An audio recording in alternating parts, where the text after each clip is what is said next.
여러분 안녕하세요.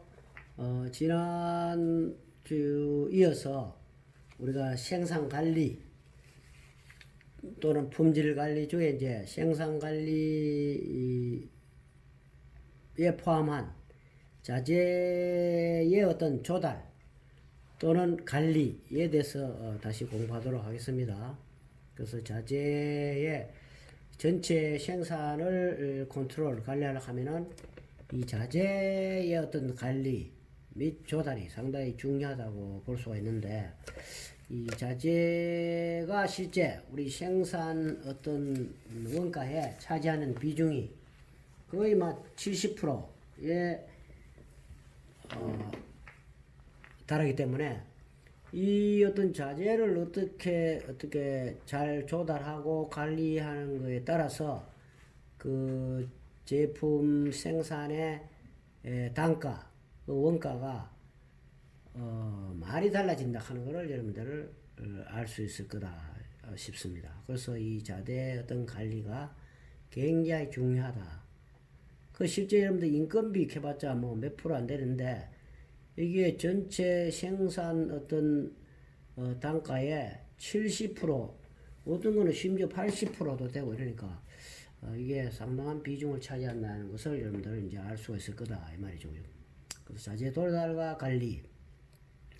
그러니까 이제 자재 관리하는 범위도 상당히 넓다 이렇게 볼 수 있는데, 이 물품의 어떤 흐름에서 본 자재 관리하고 제조 관리의 어떤 영역을 보면은, 첫째 그 구매하든지, 그 구매를 하는 것도 사가 오는 거 아닙니까, 그죠? 그 다음에 또 자체에서 못 만들어 가지고 외주를 준다 해서 일단 들어오는 제품, 그리고 일반 이게 이제 수입이다, 그죠? 수입. 그 외국에서 뭐 들어오는 것도 다 수입 아니고, 그 우리 만약에 회사에서 다 못 만드는 제품을 어디 표준품이라 이런 걸 구매를 하든지, 그 다음에 일부 공정이나 이런 제품을 다른 회사에서 만들어 오는 것을 외주라, 이런 것들이 일단 우리 회사에 수입이 된다. 들어오면은 창고에 무조건 보관이 일단은 됩니다. 그죠? 보관하고 난 뒤에, 창고 보관을 하고 난 뒤에 또 혹시 여러분들 이제 제 어떤 가공이 필요하다라든가, 그 다음에 이제 부품끼리 또 조립을 한다라든가 해서 또 이제 창고 보관할 수도 있고, 그 다음 또 이제 어디 움직여서 수송 보관 해서 제대로 이제 제품이 다 만들어졌다 이러면은 또 판매까지도 갈 수 있다. 그래서 아까 이제 보면은 이 구매 외주는 이제 공급자가 있어가지고 자재 뭐 창고에 보관하면은 원자재가 되고, 그 다음에 가공을 한다라든가 조립하면은 회사 내에 어떤 제공품이 되고, 그 다음에 거기에서 조립해가 완제품이 되면은 이제 제품으로 돼서 상품화가 돼가지고 고객들한테 수송한다라든가, 그 다음에 이제 팔게 된다. 그래서 고객이 사용하게 된다. 요런 루트로 이제 보는데, 구매 관리하고 이제 재고 관리, 이까지는 재고 관리고, 구매 관리에서 가공하고 이런 게 이제 자재 관리, 그 다음에 제공품이 남는 요 범위를 공정 관리, 그 이후로 이제 물적 유통 관리, 이렇게 이제 대별할 수가 있다 이런 얘기죠, 그죠?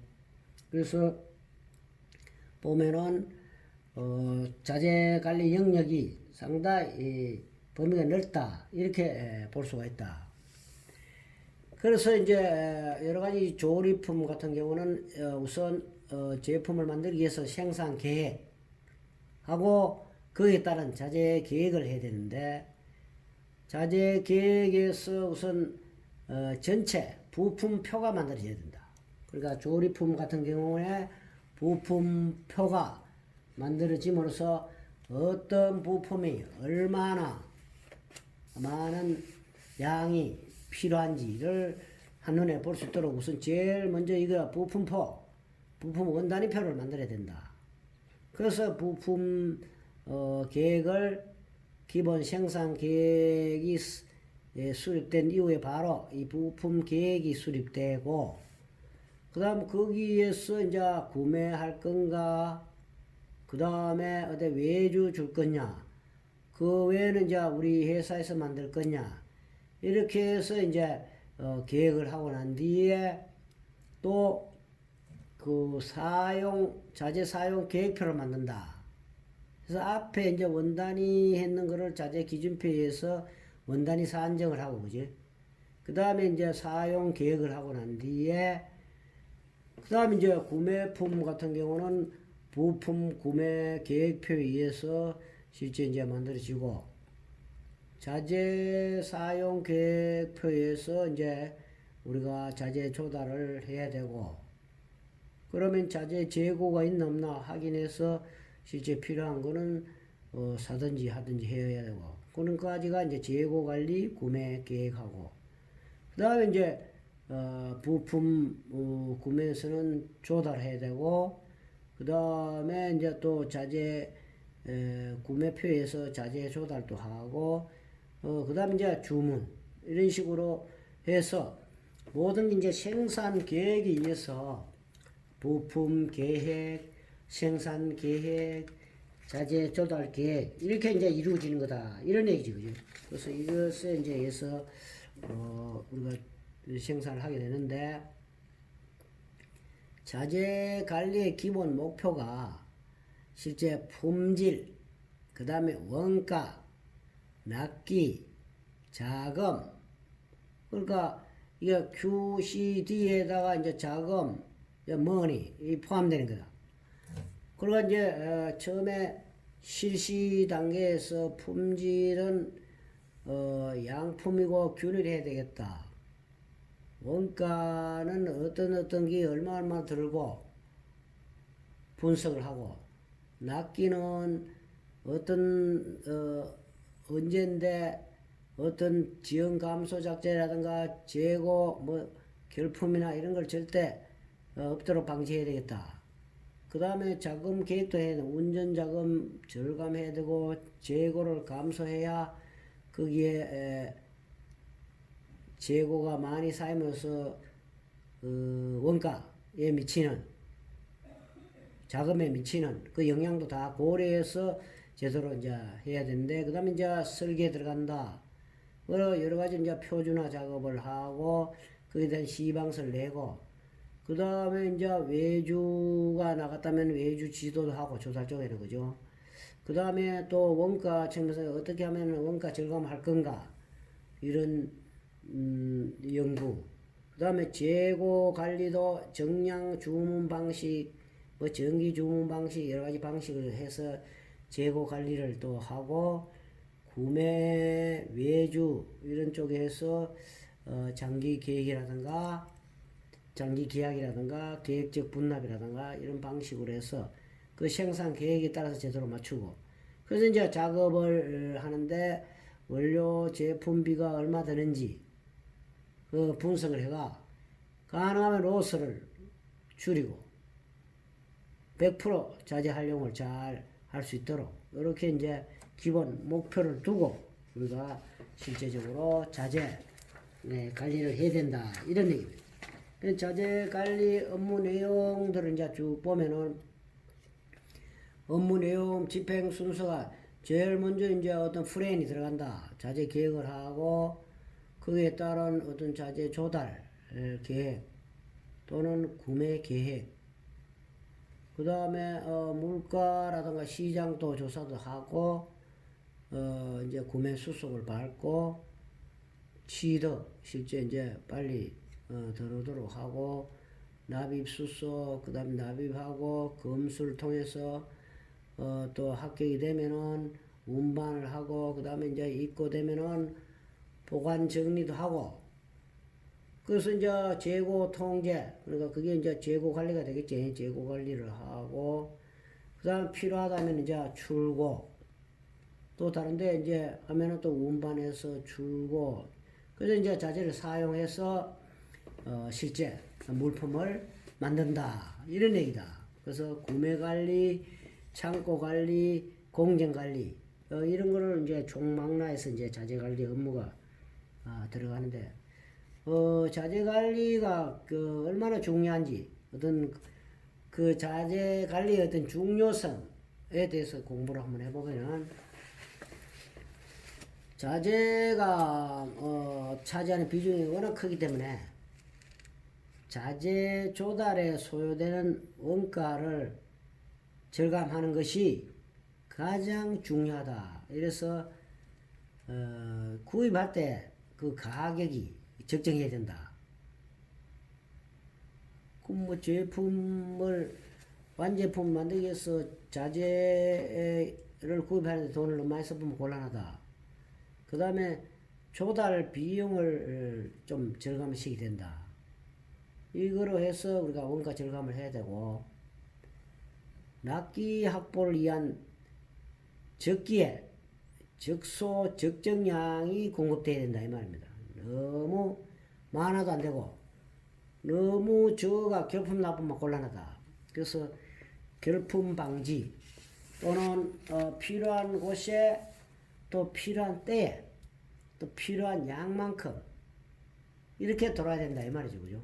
그래서 납기를 적절하게 잘 조정해야 되고, 운전 자금을 이제 절감을 하려면은 재고 자산을 감소시켜야 된단 말이에요. 재고 있는데 또 발주내가 싸고 하고 하면은 그야말로 회사 운영에 상당히 문제가 있다.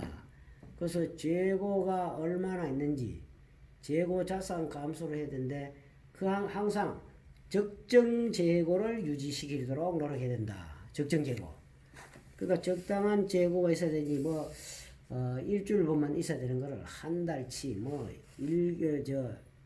3개월치, 어떤 데는 1년치, 이런 식으로 미리 사놓으면은 그게, 기업에 자금 부담이 생긴다. 이 말이죠. 그죠? 그래서 이게 상당히 자재 관리가 중요하다 하는 거를 우리가 알아야 된다.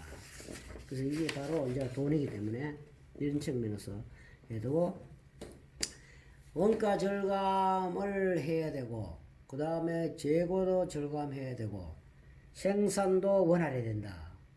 이러려고 하면은 품질, 가격, 납기, 적정 수량, 적정 재고, 또 구매처, 거기에 대한 구매 조건, 이런 것들을 어떻게 하면은 최적의 조건으로 만드느냐 를 부단히 노력을 해야 되는데, 그래서 이게 계속성이나 경제성에서 효율적 관리가 되면 이게 그야말로 회사의 이윤이 극대화된다. 이런 얘기다. 이 말이죠. 그죠? 이런 관리가 안 되면은 계속 회사는 자금이 상당히 관리에 힘들어진다. 이 말이고. 그러니까 재료비 절감 효과가 얼마냐 되면은, 재료비가 아까 했지만 매출이 한 70% 차지하는데 영업이익률이 5%일 경우다. 이럴 경우에 전체 100으로 봤을 때 재료비가 70이고, 기타 만드는데 한 25%, 그 다음 영업이익이 한 5% 이렇게 남는다고 봤을 때, 재료비를 조금만 줄였다 하더라도 매출이 증대됨으로써 이런 영업이익이 많이 남는다. 재료비를 만약 3%만 줄어왔는데도 영업이익은 뭡니까? 7%가 된다. 이런 얘기지. 그래서 일반적으로 5% 목표를 했는데 재료비만 조금 줄이면서 바로 영업이익이 직결된다. 재료비 한 3% 절감의 경우에 이렇게 된다. 이 말이죠. 그죠? 재료비 한 3%만 절감이 되면. 이런 거를 여러분들이 잘 감안해가 이 재료비 절감 효과가 많이 있도록 노력해야 된다. 이런 얘기. 그 매출 성장률하고 원가 절감률에 따라서 이익이 얼마나 남는지 안 남는지 이 표를 볼 수가 있다. 이런 얘기.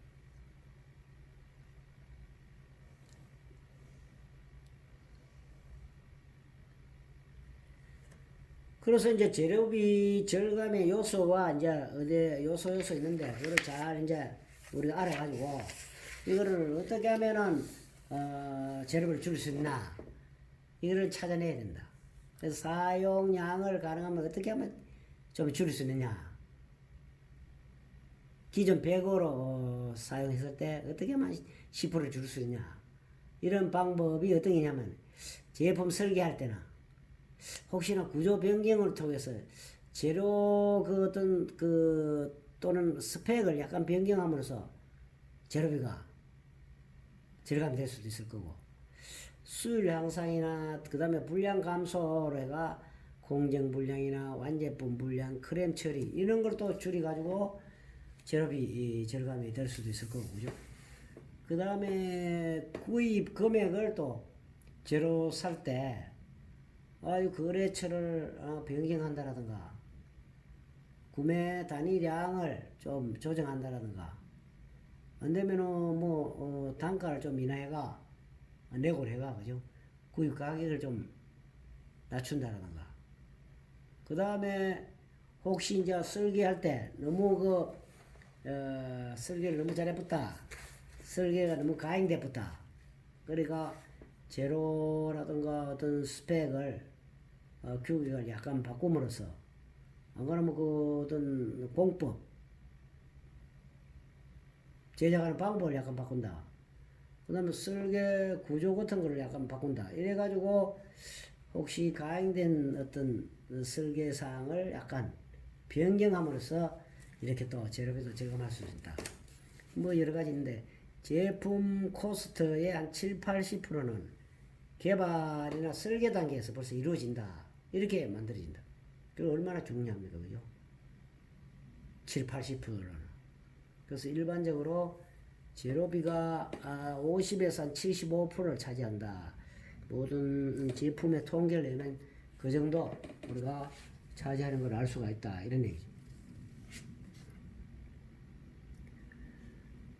재료비 절감을 위해서 VE를 한다. 그 가치 어떤 기술을 활용해가 가치는 원가 분의 기능이다. 이 말이지. 그러니까 뭐 돈은 똑같은데 기능은 더 좋다. 이러면 그 가치 있다. 이래 볼 수 있겠죠. 그죠? 그래서 VE의 어떤 활용하는 목적이 어떤 대체안을 개발하기도 하고 보다 적은 어떤 비용, 코스트로 같은 기능을 얻기 위해서도 활용을 하고 그럼 좋겠죠. 적은 비용에다가 기능은 똑같으면 그야말로 좋다. 그 다음에 같은 그 비용으로 기능을 또 개선할 수도 있고 불필요한 기능이나 코스트를 없애기 위해서 그러니까 기능이 너무 복잡하다 뭐 이런 여러 가지 어떤 복잡한 기능을 좀 줄이고 하면 또 코스트도 훨씬 비용도 절감이 된다. 이 위에 걸 전부 다 조합해가 보다 좋은 결과를 얻기 위해서 우리가 VE 활용을 한다 이 말입니다. 그래서 가치가 높아지도록 이렇게 하는 게 결론적으로 재료비 절감의 어떤 방안이다 이렇게 볼 수 있겠죠. 그죠?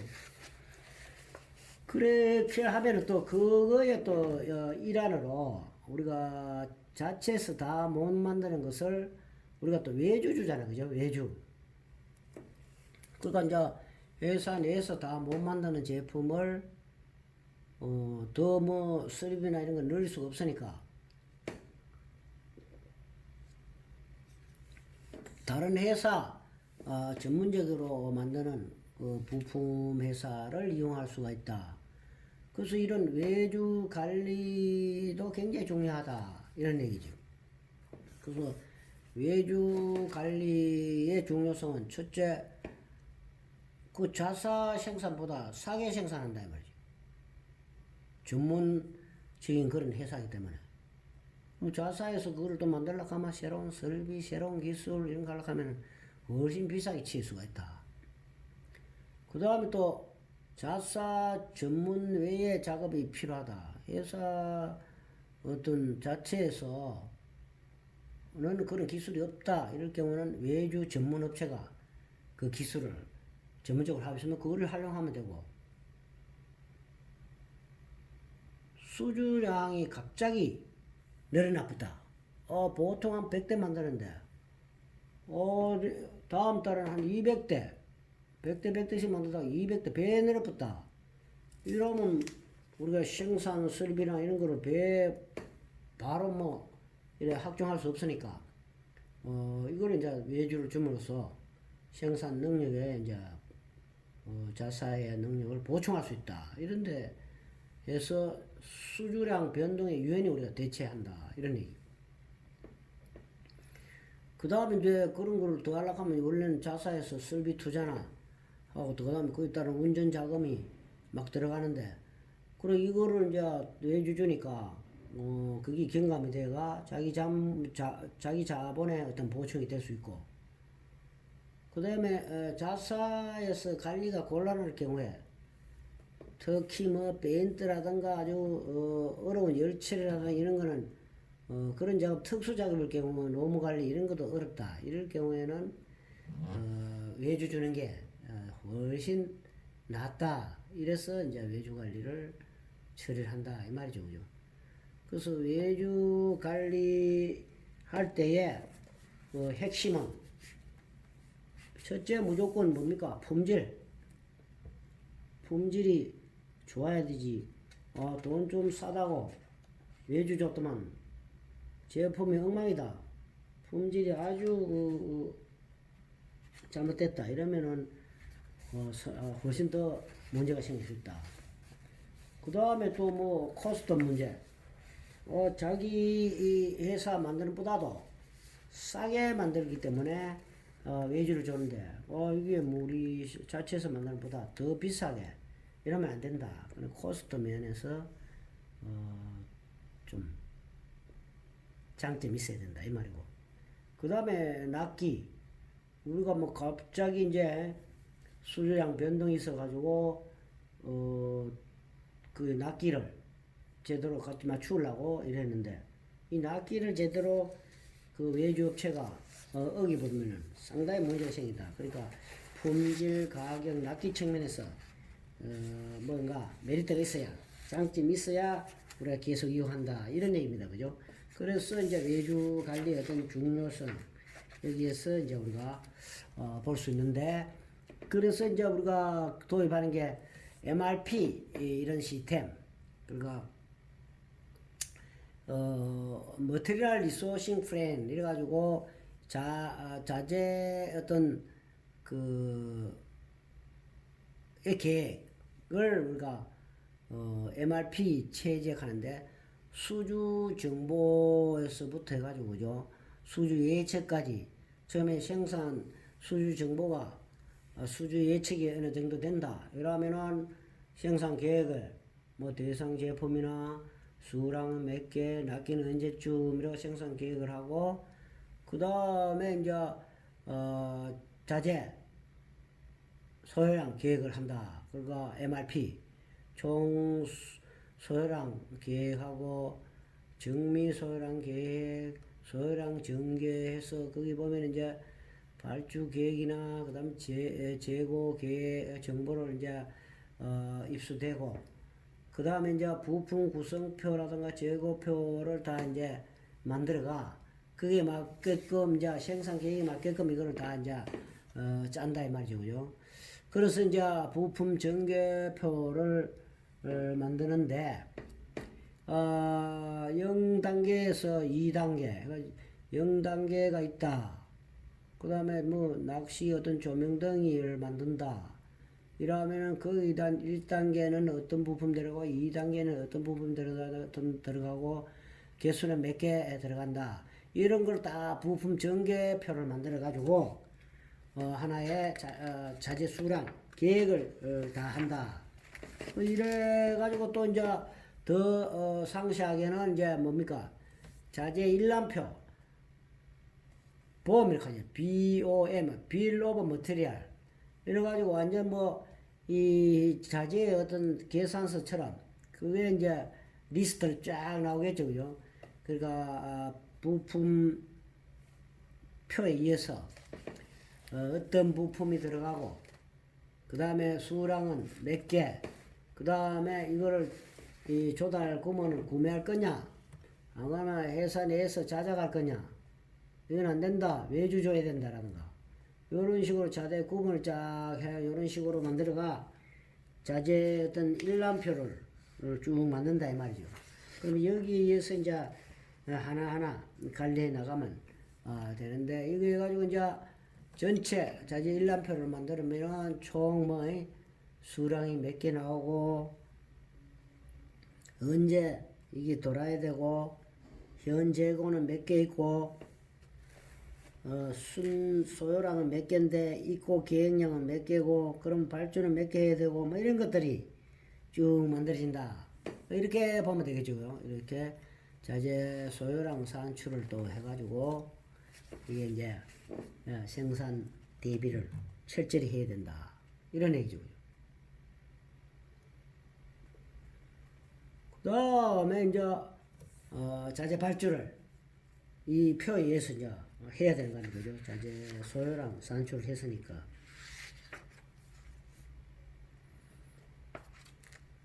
자재 이제 발주하는 데 있어서 제일 강기 좋은 이제 거래처 조건을 보면은 제일 그 예주 줄라 하는 그 회사가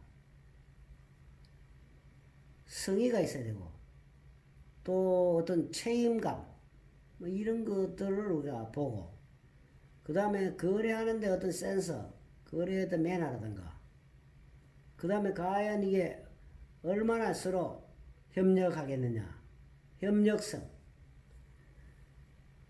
그 다음에 실제 뭐 지리적 여건이라든가 지역적인 어떤 편리성 이런 것 좀 봐야 된다.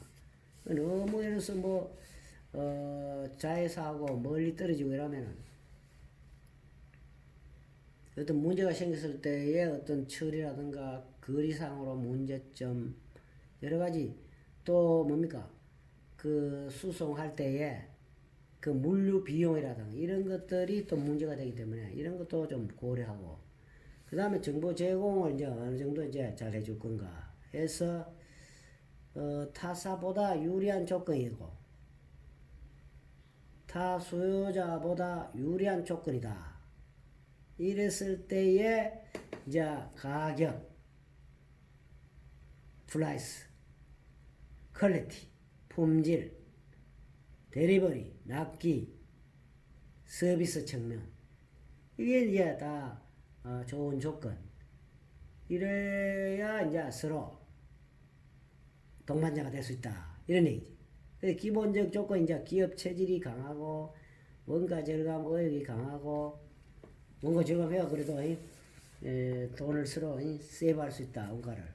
그 다음에 서로 이제 협력회사 관계니까 서로 동반자적 의식이 꼭 있어야 된다.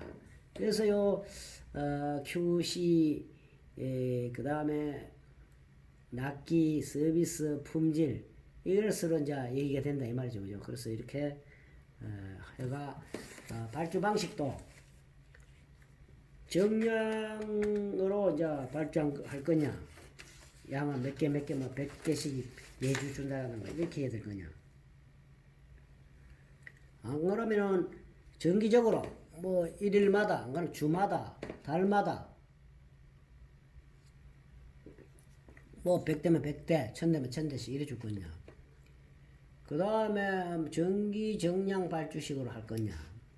그 다음에 기타 발주 방식을 이런 것들을 이제 잘 고려해가지고 가장 유리한 좋은 조건으로 우리가 해야 된다. 이런 얘기죠. 그래서 정량 발주 같은 경우는 생산 계획과는 좀 무관한데 항상 일정 양을 발주하는 겁니다. 100대면 100대, 1000대면 1000대. 그래서 발주 어떤 시점하고 경제적 발주량의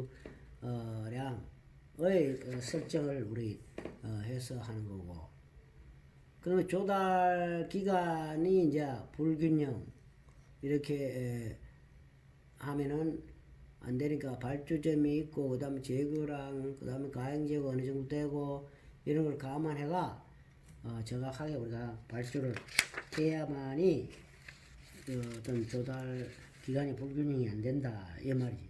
그래서 정량 발주 방식에 의한 재고 관리는 발주 시점에서 재고량을 감안해 가지고 발주하고 입고가 언제 되고 또 발주하고 입고가 되고 이런 식으로 아주 계획된 이런 어떤 생산 그 다음에 발주 재고 관리가 될 수 있겠죠, 그죠? 그런 식으로 이제 그래서 발주 시점을 결정하는 방법 해가지고 5일분을 먼저 줄 거냐, 일주일분을 먼저 줄 거냐 해가 5일분에서 발주하고 5일 후에 입고되고 5일분씩만 이제 남도록 이렇게 발주를 결정하는 방법.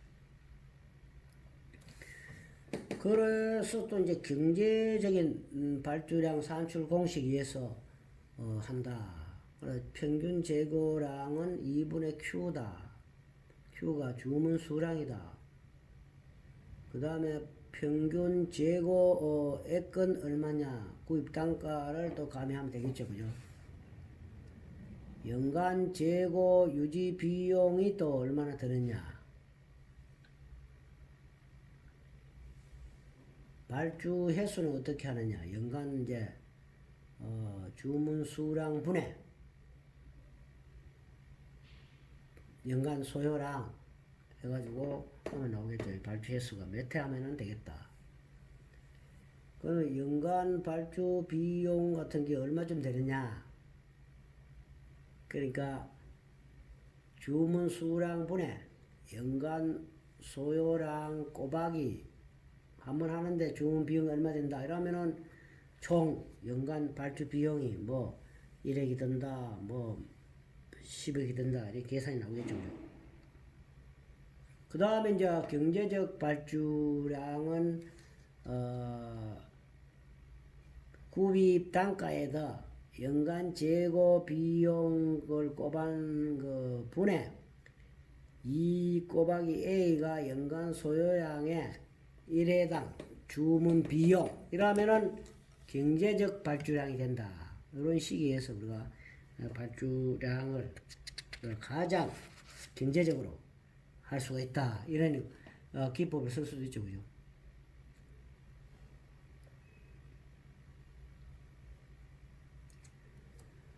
정기 발주 방식은 뭐냐면 일정한 발주 사이클을 딱 정해놓고 필요한 양만큼을 발주하는 거다.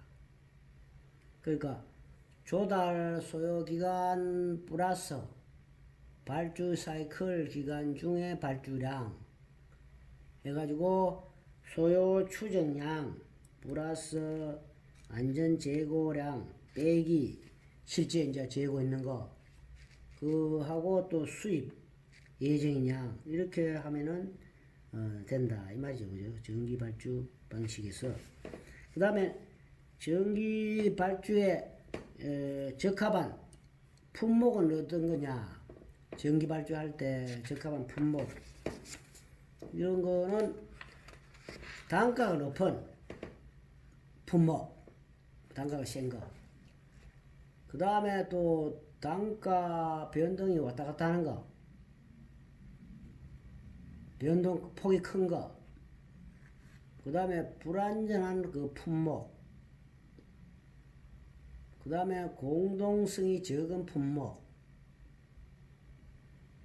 변질되기 쉬운 물품. 라이프 사이클이 굉장히 빠른 그런 품목. 예측 가능한 품목. 이런 거를 이제 정기적으로 발주 주면은 좋은 그런 품목이다. 이래 볼 수 있죠. 그죠? 그런 거를 이제 감안해가지고 우리가 하면 된다. 이런 얘기.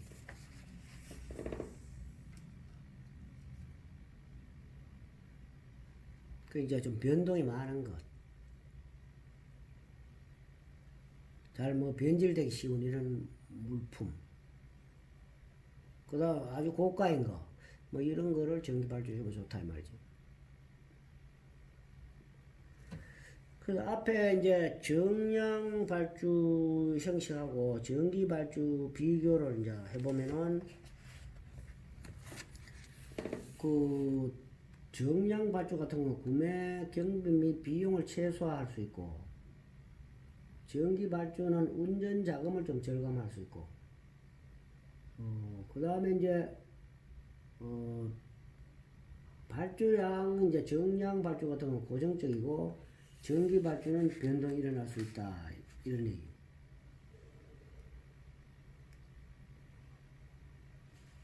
적용 대상 품목은 단가가 좀 싼 거 이런 건 정량 발주.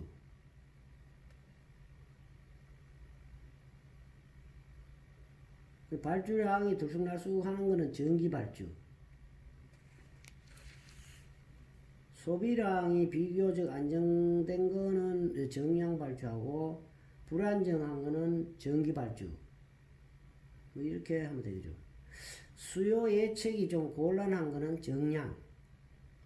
그 다음에 좀 가능한 거는 전기. 이렇게 하는데, 장점을 보면은 정량 같은 경우 장점은 관리가 쉽고 사무 처리가 간단하다. 자동화 가능하다 이 말이고,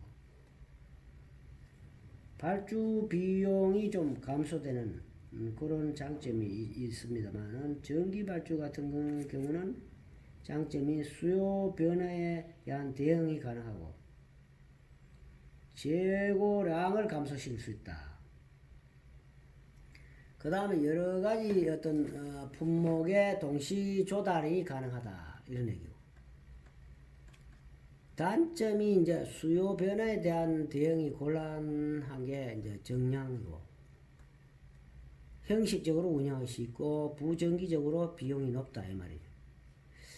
요거는 이제 업무 처리에 좀 번잡성, 전기 발주하려고 하면은 업무량의 어떤 불균형, 관리 노력이 꼭 필요하다 이런. 결론적으로 운영 포인트는 정량 발주 같은 경우는 발주점이나 안전재고 기준 재검토하고 제조 부문과의 긴밀한 연락 체제를 확립해야 되고, 전기 발주 방식에는 정확한 수요 예측 및 생산 계획을 수립할 수 있고, 발주량 변동에 따른 관리 능력이 향상된다. 요게 이제 우리가 운영 포인트다 이래 볼 수 있겠죠, 그죠?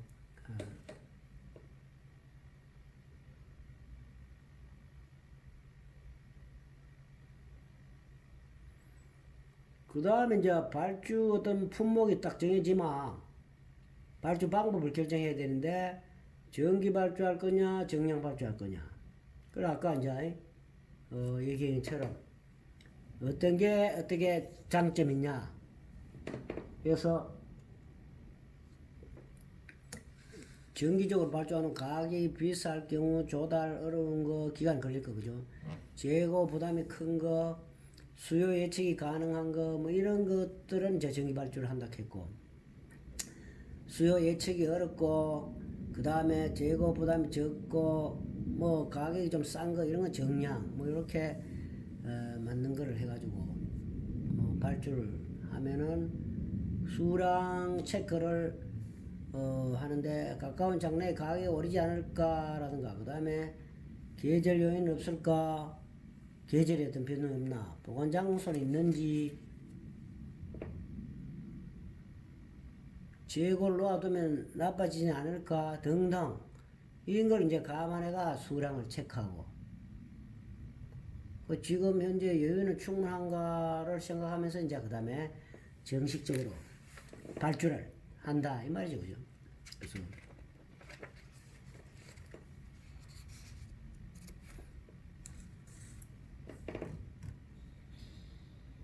발주 방법 결정하는 키포인트다 이렇게 보고, 그 다음에 이제 제품들이 이제 돌아가지고 자재 어떤 창고라든지 보관돼 있다. 그럼 이제 자재 이 보관 관리도 상당히 중요한데, 보관의 원칙이 선입 선출.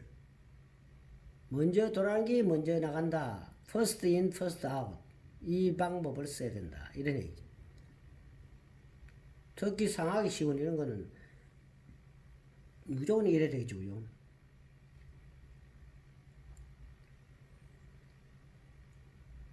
그 다음에 눈으로 보는 관리를 해야 된다. 그럼 계속 무슨 표를 만들든지 그래프를 그리든지 현재 지금 재고가 얼마다, 그 다음에 뭐가 얼마나 있다, 뭐 이런 거를 계속 눈으로 보는 관리 해야 된다. 요즘 전부 다 컴퓨터라든가 이런 거를 동원을 해야 되죠. 3.5에서 철저히 지켜야 된다. 그러니까 이게 정리, 정돈, 청결 뭐 이런 것들을 해야 되고, 그 정의치, 정량, 그죠? 이런 게 이제 3정. OS, 운동이다. 그래서 어떤, 물건 같은 게 제대로 놓여지고, 제대로 또 보관되고, 또 그 다음에 어떤 창고의 관리가 깨끗하고, 정리정돈이 다 돼야 된다. 이런 얘기. 그러려고 하면 이제 어떤 번지 지적을 한다든지, 명찰 부착하든지, 재고 수량의 표시 등등 하고, 변질되면 곤란하니까 뭐가 변질되면 뭐 녹슬다라든가 상한다라든가 이런 예방 대책. 가능한 많이 안 움직여야 되니까 운반의 최소화. 운반을 많이 움직인다 하는 게 그거 자체가 이제 로스니까 그죠. 그러니까 이제 어떤 최소의 어떤 동작. 그 물류의 원활화, 취급의 간편화 이런 거를 계속 우리가 연구를 하면서 보관 관리를 해야 된다. 그 다음에 뭐 분명한 입출고 명확화.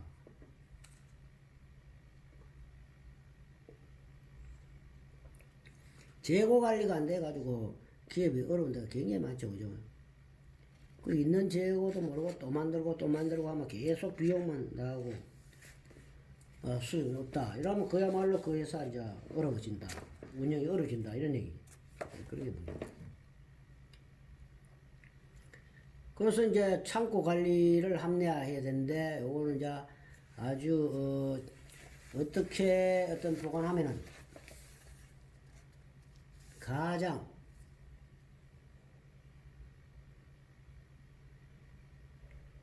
잘하는 관리가 되겠나.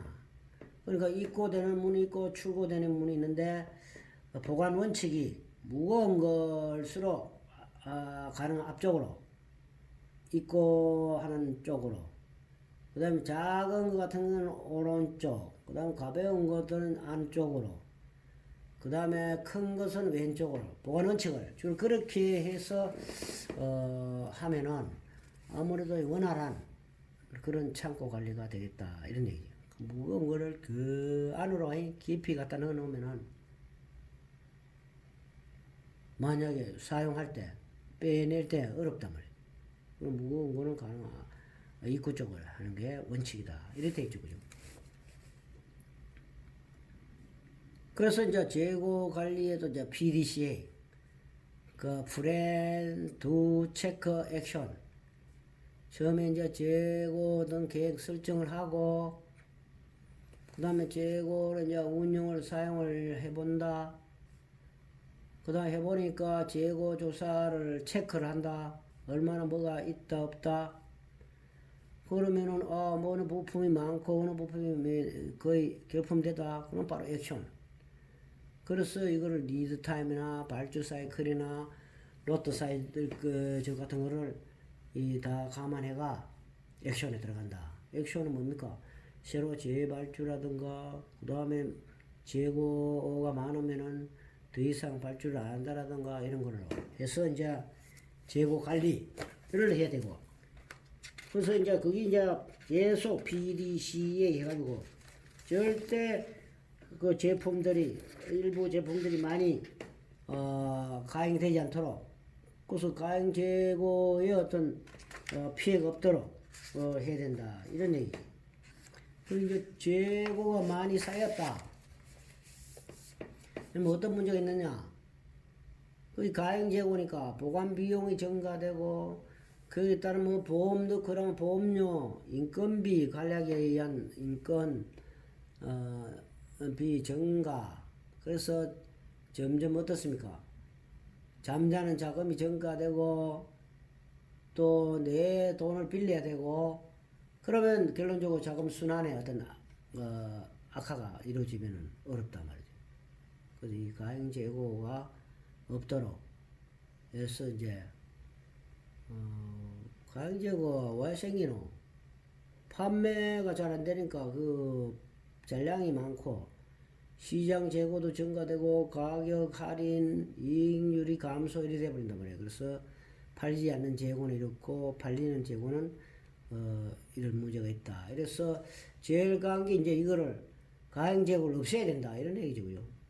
그래서 더더욱이 아까도 얘기했지만은 이 팔리는 양 하면은 제일 노력의 어떤 낭비가 증가되고 조업도 떨어지고 재고가 부족하면 그죠?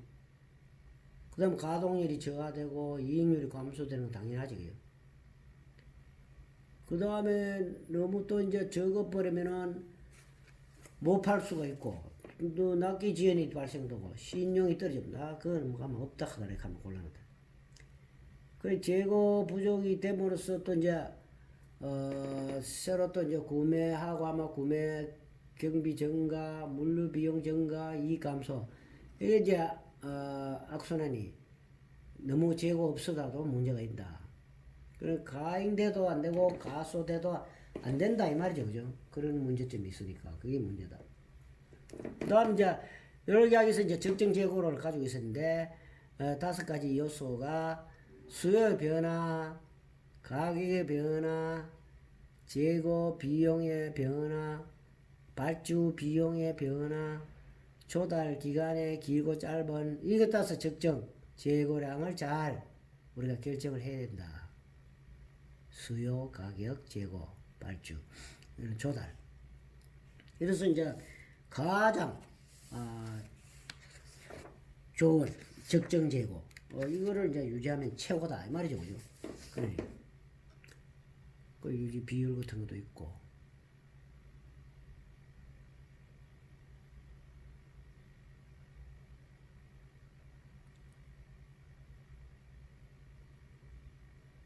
그 다음 이제 ABC 분석 절차 해가지고 자재명이 뭐가 있는데 품목수는 뭐고 소비 금액이 얼마다 이런 거 일일이 딱 분석해가지고 그죠?